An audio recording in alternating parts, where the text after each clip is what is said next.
Hi, everybody. Welcome back to another edition of VCTV. I'm your host, Kyle Ellicott. We've got a fun episode for you today. We're going to be talking about how to market your startup, not just in the general world, but also to investors, how you should be speaking, how you should be thinking, how you should be presenting your startup, your company, your product, your service. We've got a great panel of investors from around the world to share with us their thoughts and their perspective from all the experience they have speaking with startups and also being marketed to by startups as well. But before we get started, big thank you to you, our audience, for tuning in. If you like what you hear, make sure you click subscribe, like, and share the episode. Also, check out our archive on latoken.com to hear from all speakers today of the VCTV family. A big thank you to the Latoken team and to Maria for making today's episode possible. With that, I'm your host, Kyle Ellicott. Let's go ahead and jump in and introduce all of our panelists today before we get into a little bit more fun. David, welcome up. You're first on the docket today. A little introduction, a little background for everybody. Hi, everyone. My name is David Schachter. I'm an entrepreneur. I have a CBD e-commerce platform. I'm from California. Wonderful. What's the name of the platform? It's Cannabis Scope. It's an interactive system to help people really find the right product. You know, the CBD cannabis space is pretty confusing. So we have this cool discovery wheel. You can kind of find the right system and now order products. So we went from an information system to an e-commerce affiliate program. Wonderful. There you go, ladies and gentlemen. Welcome, David. Giampaolo, welcome back to the show as always. A little introduction, a little background. Thank you, God, for having me here. This is Giampaolo Parigi, serial entrepreneur, venture capitalist. I'm the president and principal in a private equity group in California called ACC. And I'm also chairman of a New York-based single family office. I've been in manufacturing and technology in different fields and sectors over the last 3 decades. And I'm also a partner in a number of VC accelerators and companies. Happy to be here, Kyle. Thank you. Wonderful. Thank you, Giampaolo. Last but not least, Tushar, welcome to the show on this side. As I know you've joined many other VCTV episodes, so we feel very honored to have you as well. A little introduction, a little background for everybody. Yeah, it's my honor, actually, Kyle. You know, I've been watching the US side since a long time, and the first time I got to participate. So myself, Tushar Kansal from Consultancy Ventures. We are a investment management firm affiliated with almost 600 investors, officially partners with 5 VC funds. I help companies across funding, financing, across reaching out to new markets. And my personal background has been in Deloitte, in India's largest venture capital fund, Brand Capital. And I also headed treasury at the Russian telecom company, MTS. And, have been CFO with the company owned by Guggenheim Partners. Happy to be on the show today and be talking about this very interesting topic. Wonderful. It's going to be a ton of fun. We're going to have a great time today. With that, we do have one last guest who will be presenting their startup today. Before we get started, do you want to provide a quick introduction and then go ahead and bring your presentation up? And we'll go ahead and start the clock here in just a moment. But do you want to provide a quick introduction on yourself? Sure. My name is Amin Braoui. My previous life, I was a banker as well, investment banking. I worked with Citibank, RBS, Deutsche Bank. I was head in Middle East, Africa, and Eastern Europe for derivatives products. And since 2013, I'm focusing much more on the fintech space and the VC space. When I launched the first fintech on blockchain, actually, with the UK government sponsorship in 2015, 2016. And since then, I moved on and we started the Actina project a bit less than a year ago. Wonderful. Welcome to the show, and go ahead and bring up your presentation. Amin's going to have a presentation for us. He's going to be presenting his company for us, David, Tushar, and Giampaolo. So we're going to listen in. He's going to have 5 minutes on the clock to present us and pitch us as investors, and then we'll go ahead and give him some feedback as well following his presentation. So Ami, go ahead and cue that up. Do you need me to bring it up on the screen? There you go. 5 minutes is yours when you're ready. Okay, ready. Go. Perfect. So good afternoon, everyone. Good morning, actually. Thanks for attending the pitch. So time constraint, we move straight to the subject. So the purpose of Actina is really to tackle the obesity issue, or what we call the globesity now. 30% of the population globally now is considered as obese. That's around 2 billion people. The obesity pandemic moved in two directions in the last decade. One direction is moved from rich countries to poor countries, and also from the adult population to the child population. For the first time, we saw now that children are born with diabetes before even having bad habits. We're tackling this issue to the two main pillars. One, which is the activity or inactivity, and the second around the nutrition, good or bad nutrition. And of course, we're using social interaction and gamification to tackle this. So our solution are split in two. Basically, the platforms we leverage on. So we have ActiCount, which is a platform that counts or pushes people to be active, to do sport, etc. And the other part is an educational marketplace which is Actina Academy, where people can follow a certain curriculum and get a better exposure to good habits. The economic part, or the infrastructure part, is we have a wallet where people can have their rewards and their coins, and a cashback mechanism through which they can monetize this. And of course, Actina Coin is at the center of all this, which is the main exchange or main currency used across our ecosystem. So what is Actina? As I mentioned, is basically a currency that on one side the user will earn either through having activities, either through participating in some educational programs, and at the other side, to our network of participating merchants, they can basically transform whatever they earn into actual physical reward.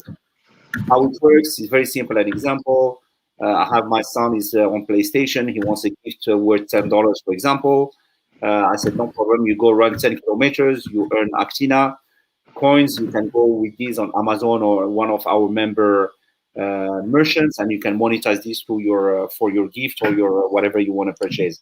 If you only run 5 kilometers and you have only 5 coins, then basically you can do a mix between the reward or the coins and your fiat currency through our wallet to make your purchase. In terms of market size or market opportunity, obviously we are at the intersection or junction of many macro markets. One is the e-commerce, the loyalty program, the sport tech, and the crypto. But we estimate our markets at the moment around 2.5 to 3 billion yearly. That's really a very limited view on the market. So just to give an idea on the economic impact of obesity in the US only, for example, it's considered to be 1.7 trillion on a yearly basis, 500 into medical costs, and 1.2 trillion in terms of loss of productivity. So that gives you a size of basically the cost of obesity.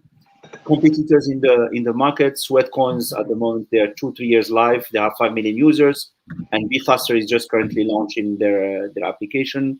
The main problems they both have, one is they're in closed circuit in the sense that they only use their application, they're not open to the rest. And the second part is they only allow users to convert whatever they earn as coins into products. So it takes a lot of time for people to be actually able to convert, which is not our case. Client acquisition, we're facilitating the client acquisition through multiple channels. One is through our own applications and the academy, of course, the wallet, but also because we are a B2B business, so we allow through API other apps to actually link into our ecosystem, and then we can onboard right away 10,000 or 20,000, whatever the apps have as a client base, we can onboard directly. The revenue model is based on the loyalty program, of course. It's a cashback program where we share the fees or the savings between us, the merchants, and the user. A later stage when we have a virtual card issuance, and we will have transaction fees as well. We're looking to break even in worst case scenario Q1 22 at 200,000 users. This is our roadmap, where it goes from the IO today to the virtual card reaching 1 million users, and by 2023 have our own e-money license to be able to hold the money. We're building an ecosystem, so we have the coin, the academy, the application, but also Actina Labs, where we do venture building, incubation, and acceleration, and then Actina Fund, which is going to be a VC fund investing of all the ecosystem. The team, basically a team of both very experienced venture or venture building as well as financiers, with a strong bias towards sport, with Stefan and Peter having their PhDs in different segments, focusing on the sport industry. That's it. I think it's within the 5 minutes. Wonderful. Thank you very much, Ami. I appreciate it. I'm going to go ahead and unshare your screen. Whoop, wrong screen. There we go. All right. Thank you very much for the presentation. You did it in just over 5 minutes, but we'll give it to you today. It's Monday, so no stress.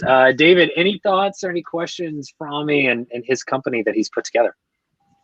I was just curious on when you mentioned the PlayStation, that was just an example of like a reward system.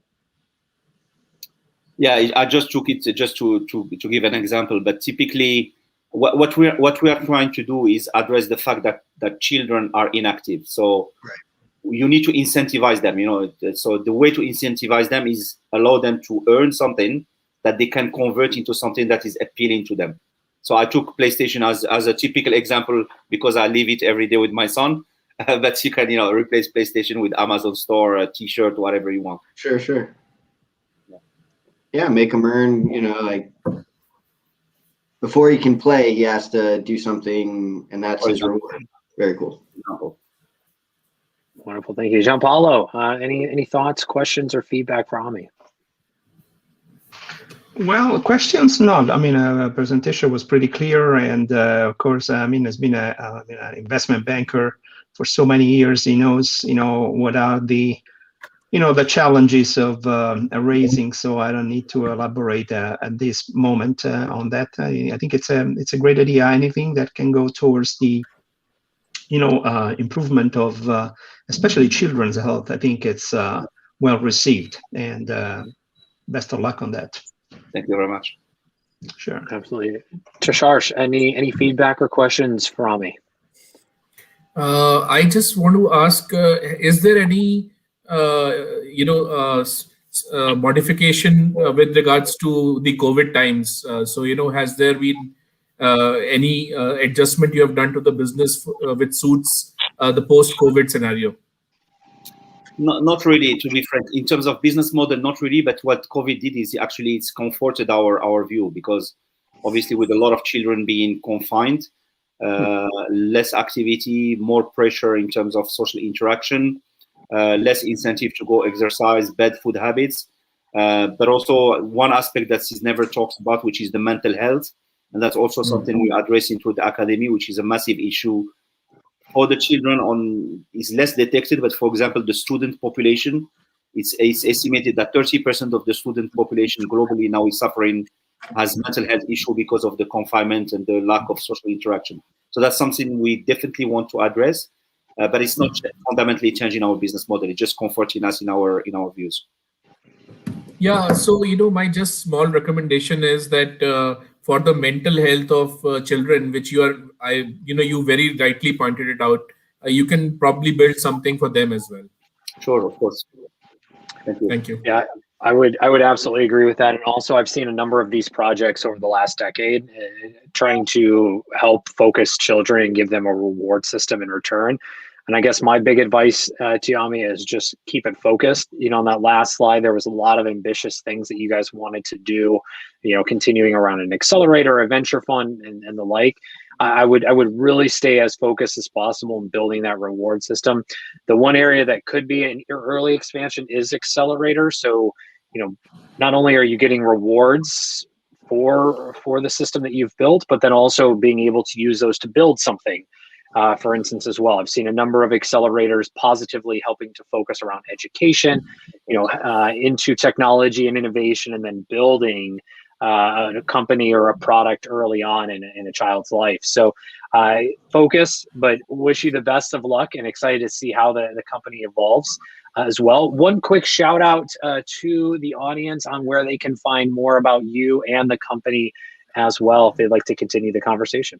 Sure. I mean, the easiest ways to go on our site is actina.io. So it's very, very simple and straightforward. And we'll be happy to entertain any questions. With great pleasure. Wonderful. Thank you very much, Ami. We're going to go ahead and continue our conversation. You're welcome to stay, or if you need to go, feel free. But yeah, we do want to jump into today's topic. We've got some outstanding investors around the table to speak about marketing your startup, company, product, or service as well. So what you should be doing when you put your company out to market to the general public, whether that's locally or globally. But we all know, as here on VCTV, day one, you're a global company no matter what. You've got customers all around the world today, but then how do you also market your startup and prepare your startup for investors? So that's what we're going to be talking about today. Let's just start off with a blanket question, everybody. I mean, how has marketing your startup changed here in 2021, whether that be to, again, your customers or to investors? Let's start with you, David. How have you really changed the way that you've marketed your startup to companies, or to consumers, but then also potentially to investors as well? So we've kind of gone through a development phase going into 2020. From our last crowd fund, we raised $140,000, and that went to development of a platform. It was a tool that was connected to a dispensary's point of sale system, and we would display the menu. And our full development has become an e-commerce. So now it's not going after businesses and trying to get a yearly contract to run their operations. Now it's shifting to B2C. You can now buy something for $5 or $20. So we've done a full go-to-market kind of come out as, hey, here, this is a store. You can own your own store. We tried doing something with influencers and affiliates. I come more from the affiliate marketing background. I understand, giving somebody a store, giving them a link. For the influencers, there is somewhat of an issue because they want to get paid up front for what they want to do and what we're trying to do. So we've kind of struggled with that, where I think the affiliate marketing makes more sense. So we're still learning as we're going, but getting into 2021, now that we have this platform that's built and it's more a B2C play, how are we doing it? Is it through influencers? But it's really coming in through affiliates and professional programs. That makes sense. Thank you. Yeah, absolutely. Thank you. I mean, influencer marketing, it seems to be where a lot of companies have started to move, whether that's influencers in general or KOL, key opinion leaders, in different parts of the world as well. Gianpaolo, I know you work with a number of startups in this area about marketing their company in all ways, shapes, or form. How has that changed here in 2021? Well, I mean, I don't see really great difficulties in the landscape, as opposed to the difficulties that we had last year. I mean, startups are facing, by definition, a mountain, and the fact that we have gone, or we are still in a pandemic, changes very little for them. I think it might make things slightly more, lengthy or complicated, but overall, I think at the end of the day, it's always the same ordeal. I would like to remind any startuppers, that the first item on which they have to concentrate as founders is themselves, because they are the brand in the beginning. They are everything. So everything revolves and rotates around their persons. So I think this is very important to consider.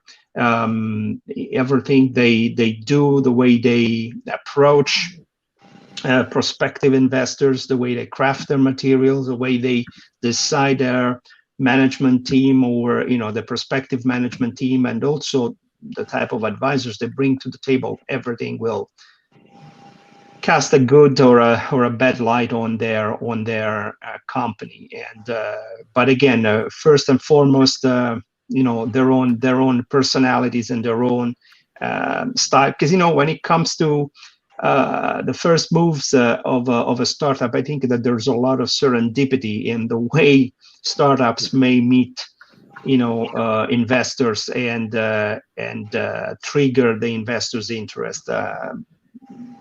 So I think there must be focus, like you said, Kyle, concentration, and and try to shape up and not only honing their own skill, but also shape up their act so that it's like a theater play. It has to be, rehearsed and performed over and over behind closed doors before you put it on stage and you go further. Because one of the issues I see is, and of course it's fully understandable on a human point of view, is the fact that founders want to try and reach the investors as quickly as possible, especially after they have put their hands on some database and they have addresses or emails or telephone numbers. But the reality is, if you haven't perfected your pitch, which doesn't only mean to polish your deck, it means really to make sure that you've covered all the most important issues that you need to cover. Because investors, being investors, they will immediately put their finger in the wound, and what else is new? They would exactly touch those soft tissues that you have right there and expose your weaknesses immediately. Not because they need to be mean or nasty with you, just because they are, their job is, I always say, investors' job is slashing other people's projections. Sometimes it's very tough. Andresen said, that his job is to destroy other people's dreams to a degree, and you could phrase it any way you want. I always say, I need to slash other people's projections. What they show me normally it's too far-fetched and overly optimistic. But again, so it's very important from the founder side to try and address, and how do you do that? How do you address these issues? Because the amount of knowledge that you have in a startup by definition is limited. So I suggest that one good way to go about it and try to increase your knowledge base is to speak to somebody that's been in the same industry and made it, or maybe even established companies, and try to pick their brain if it's possible. And you could do that through a number of venues, in conferences. You could do it, through word of mouth if you got the connections. Maybe some of the connections you have can lead you to these people that would be happy, if not to share trade secrets with you, at least to share, some of the challenges that they've successfully gone through. So I think, all in all, you have to really prepare, I would say a theater play for which people would be happy to stand in line, buy the ticket, and watch the performance. And as I say, if you go to the market 1 month later, but you go in a better shape, I'm all for that 1 month later. That's a great piece of advice, Gianpaolo. Thank you. And also, I'll just add on their feedback. Every time that you are presenting, every time you are pitching your company, your product, your service, listening to how people react and the feedback that you get and making adjustments from that as well. But great points, Gianpaolo. Tushar, anything from your side? How would you think about how this entire area has changed for startups presenting their companies to consumers and to investors here in 2021 globally at that? A lot of technology has got built in. Just the way technology has been marching ahead. So marketing being the primary driver of any founder's focus. If the numbers don't add up, the cash flow doesn't add up, then it doesn't look good. The cash flow doesn't look good. So I see companies which are now increasingly using in-store automation, using AR and VR, using geolocational mapping, and behavioral prediction modeling, and giving more benefits to the consumer in terms of loyalty and lifetime values.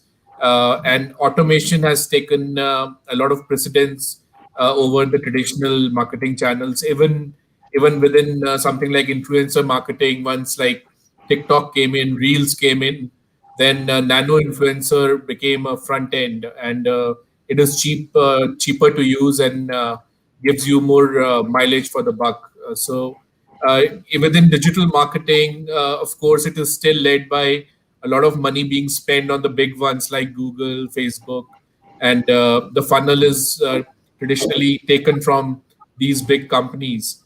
But there has been a more availability of such platforms which are very niche and which give you a more targeted audience. I tell you of two companies. One company, they are selling video-based courses. The whole experience is fulfillment led. It is online. Everything happens. There is no direct, need to be in touch directly. They generate most of their business from HR, placement based websites, and because these placement based websites are able to convince the consumer that if they do these courses, then their chances of getting a job goes up. So I know of one other company which has been a leader in clinical research in India, and their courses are also doing very well, and they are also utilizing job based websites in a very unique way. And my sense is that although Google ecosystem and Facebook ecosystem are going to stay here for the long term, also because they have been innovating a lot after COVID. Facebook relaxed a lot of its policies around organic growth of page views.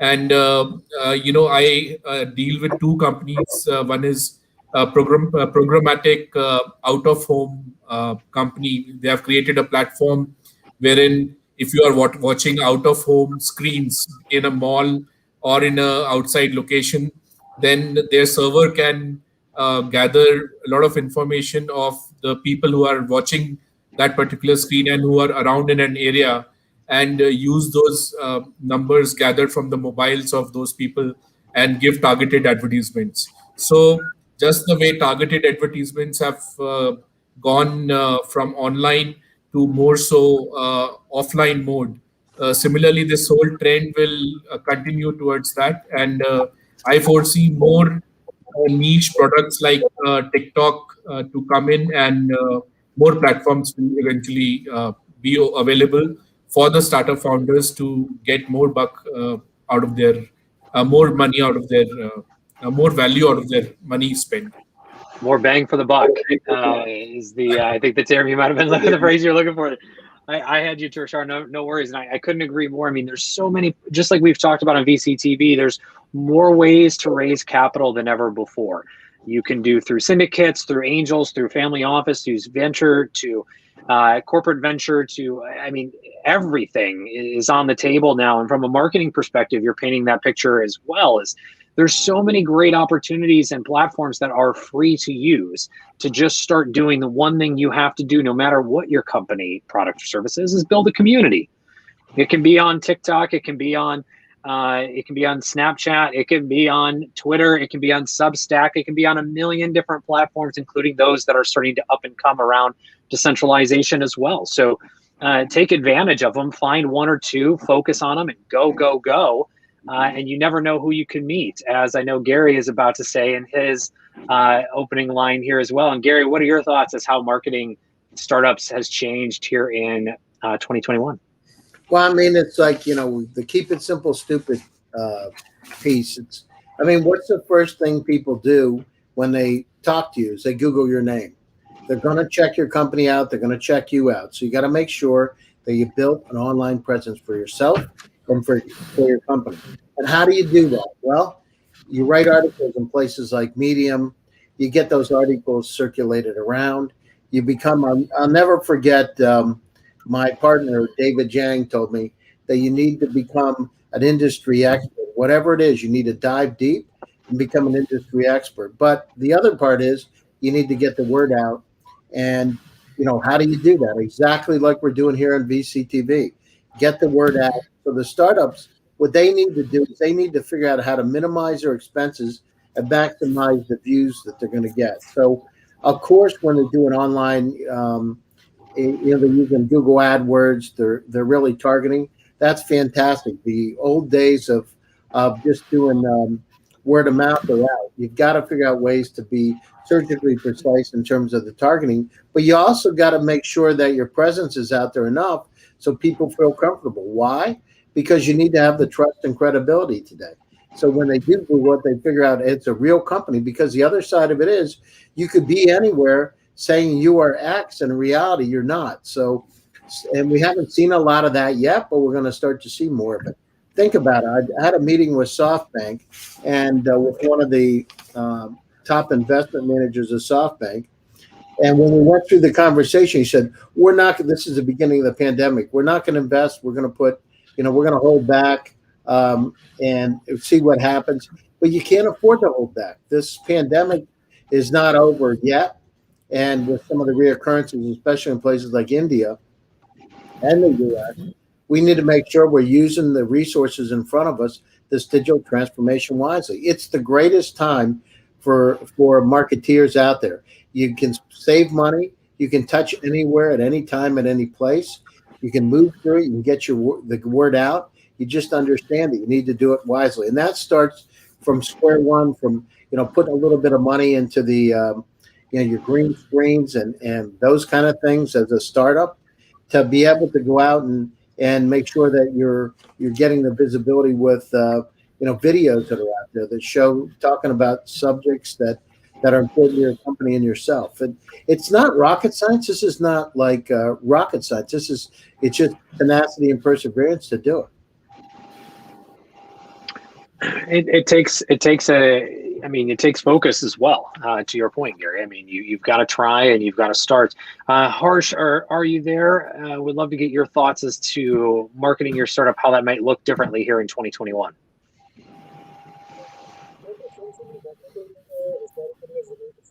Oh, hey, Harsh, real quick. Hey, Harsh, real quick. You're pretty far away from the mic. We'll come back to you here in just a few. It's a little difficult to hear you. I don't know if you've got headphones or something you want to try, but it's a little difficult. So we're going to keep moving on, but we'll come back to you here in a minute as you get some headphones.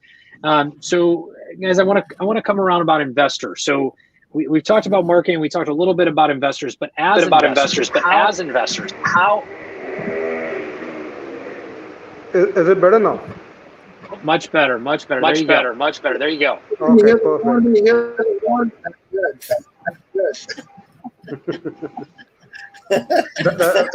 Go ahead, Harsh. Go ahead. Go ahead, Harsh. Yeah. So essentially, marketing has kind of never changed, right? I call it the TCR framework, right? Traffic, conversion, and referral. Marketing has always remained the same. It's always going to remain the same. It's not going to change much. However, the channels have kind of changed a little. Primarily, the kind of enterprise companies whom I advise, they are kind of facing a lot of challenges because enterprise sales typically happens to the inside sales channels, right? Because of COVID, with the inside sales kind of gone down, they've been struggling a lot to kind of get those conversions. So the biggest challenge for me was to kind of convince them that you can create your digital sales funnel. You can completely create your sales funnel marketing online, where you can kind of get those kind of impressions which are needed, so that they can then kind of convert the customers purely through digital sales channel. It was a little difficult for me to convince them initially how to use the LinkedIn Sales Navigator to get through those enterprise connections, how to structure the funnel, how do you structure the webinars, how do you structure the entire automations, all of that stuff. It tends to be a little difficult for the inside sales people to kind of explain that, but once you go through that, it becomes extremely easy. And the conversions and the effectiveness is actually surprisingly higher than doing a pure inside sales job where you have to do it on person, right? So it's in a way, it's been a bit, the people who have adapted to this, they have really benefited a lot from that. Additionally, for B2C startups, the opportunities with influencer marketing have gone up through the roof. With the rate at which the number of influencers are growing, and considering how cheap that is, it definitely makes a lot of sense to go through that. However, the problem with influencer marketing also tends to be that the conversions tend to be very low. So you can get a very high number of impressions, but it doesn't create as many conversions. So to add to the point which David was mentioning, affiliate sales is actually one of the best ways to kind of go about it, because there you only pass on the commission once you make the sale, right? So you don't lose out at all whatsoever. So that is one of the best ways to do so. The biggest advice which I would give to any startup is to kind of structure your sales in a way that you don't end up losing too much money while acquiring the customer. What typically tends to happen is if you end up burning like $20, $30, $50 just to acquire a customer, and you don't make that money.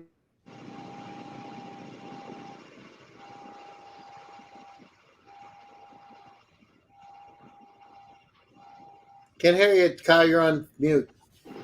Thank you. Sorry, we lost Harsh there for just a moment, but we'll continue on. So, as investors, how would you like startups to market to you or to present to you? How do you like to be presented by startups? I mean, we've got, and Gary's mentioned this many times, we're inundated with information and data. We got our inboxes are slammed left and right. But for those that are listening, if they're wanting to pitch you as an investor, what is the best way that they can get in touch? Is it through a TikTok video? Is it through Instagram? Is it through social media, through LinkedIn, through an article? What do you want to see when a startup is marketing to you as an investor? Gary, we'll start with you. Yeah, I mean, the thing is, the best, I've heard this so many times. The best way to get to me is to have somebody like you, Kyle, or Tushar, or Gianpaolo, or David. Just have a reference, somebody that business is a contact sport, and I feel a lot more comfortable with it if I get somebody coming through one of my trusted contacts. So that's really important for me. So if I was a startup, I would go out, use LinkedIn, use your network, figure out who you have that has a contact with that person, and I would get a personal meeting set up, some type of recommendation from a friend to a friend. It just dramatically increases the probability. I can't tell you how many times that I've heard investors, large family funds, which are hard to get to begin with, or the VCs, large and small, saying, if we get it from somebody they know, they're much more likely to look at it. And if not, there's thousands of them in their trash, right? And the junk mail. That's a very good point. There's plenty of them. Gianpaolo, how about you? I could just do a cut and paste of Gary's words. I mean, my thoughts exactly. If it comes through someone like Gary or someone like you, Kyle, that I know that I've been working with or I'm working with, and I recognize and respect in the industry, obviously it carries weight and punch. Of course, people can reach us also through the socials, but I'm still flabbergasted and seeing how many people are reaching out to me through socials, but they didn't even really pay the time to read the profile that I put on that social, the things that I'm looking for, the ventures I would like to invest in. People do not do their homeworks really thoroughly. Not all of them, of course, but most. And again, having a name of an investor and an email or a contact point per se means nothing. If you cannot conquer the attention, intercept the interest of that particular person, I mean, you're nowhere near the solution of your problems. In fact, you are wasting precious ammo. And because, of course, I mean, if you've been pitching the wrong way, I mean, chances are that if you come back around, you're not going to get any attention from the same investors twice. So the reality is, it's a hardest process, and it's not enough to just get the names and the contact reference points. I mean, you need to have something more. Work on that, because the time you invest in this effort is time well spent. Absolutely. Tushar, any thoughts to add on to that? Muted. Oh, Tushar, we've got you muted there. Apologies. No worries. Sorry, there you sorry. go. So, continuing from where Gary said what Gary said, and later on. So, I feel that, if you are giving your money to someone, and, you are more than the fact that what kind of a return that person will generate for you is, more than that, what is important is the security of your initial principal. And that means that you have to trust and know the person. You have to be either a part of the same social system, an alumni network, or a business network. Here there is BNI International. That's a network which creates an offline community of businessmen who offer business help to each other. So one of my very old respected gentlemen here, he started his own a chapter here, not a chapter, a whole new business around the same principles. And I've seen the growth. I mean, in a matter of 5 years, Mr. Suresh Mancharamani, he's done very well for himself. And so, what trust brings in, what relationships bring in, that's most crucial. And apart from the fact that there has to be a research and analysis behind each decision, is also the fact that who gets a particular deal to you. And apart from that, what I feel is that a lot of people who come to me, they say that we have been trying this financing business, and we have been trying that business. So let us do one thing. Let us create a tech platform where all the investors can register themselves, all the startups can register themselves. I've seen such businesses, but they are not on an autopilot. End of the day, you have to have a solid offline platform behind what is online. And there is a ventures platform here which 75% of their work is actually offline, but they facilitate everything by using the online tools. So that sort of system, I've seen the success behind it. And those are my views about it. I love it. Thank you very much. And it looks like we're right about it. There's a little bit of an echo. It looks like we're on. Please, David. What I've done so LinkedIn has been amazing for the cannabis industry because Facebook, a lot of places haven't allowed it, and it's a very niche industry. There's only a handful of real investors in the cannabis space, but just doing a copy paste, hey, here, my name's David, here's my link, and just dropping that on LinkedIn, like, it's not cool.